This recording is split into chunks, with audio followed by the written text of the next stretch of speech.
Long ago, in the peaceful village of Gaurigaun, surrounded by green hills and flowing rivers, lived a simple, kind-hearted man named Hari Bahadur. Gaurigaon was a beautiful Nepali village.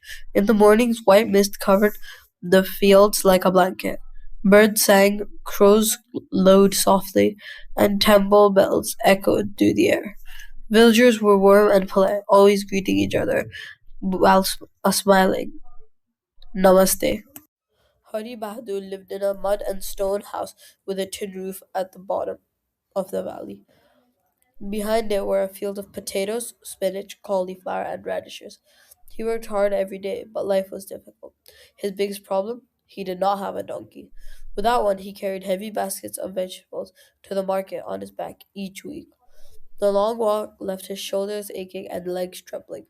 One evening, sipping hot tea by the fire, he sighed.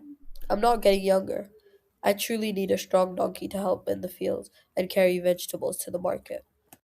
Early one hopeful morning, Hari Bahadur set off for the weekly market in the nearby town. The rising sun painted the sky pink and orange.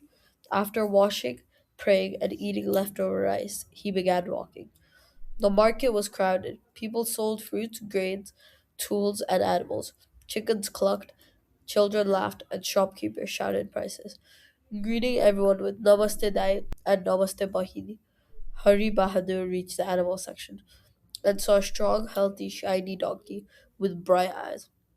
His heart leapt. This is exactly what I need. After polite bargaining, he bought it, tied it a rope to its neck, and happily began the journey home, imagining life without heavy loads or back pain. To reach Gaurigaon, he walked along a narrow, quiet path with tall rocks on one side and thick bushes on the other.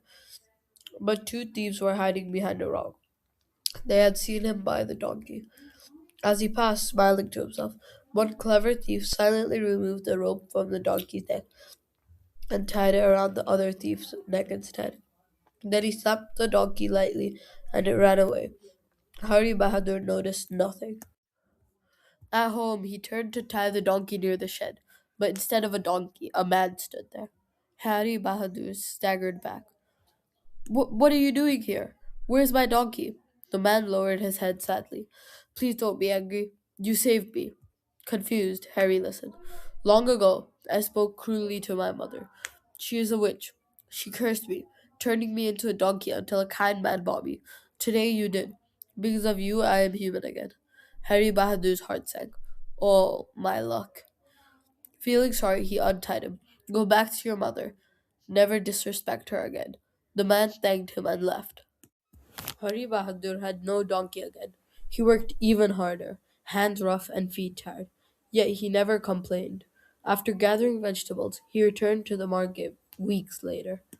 There he froze. The same donkey, same strong body, same bright eyes. A man stood beside it holding the rope. Hari Bahadur smiled quietly, stepped close, and whispered into the donkey's ear. Young man, some people will never learn. The donkey blinked. Hari Bahadur walked away, smiling. And so this story reminds us be kind, respect your parents, and remember cleverness without goodness never truly wins. Namaste and goodbye.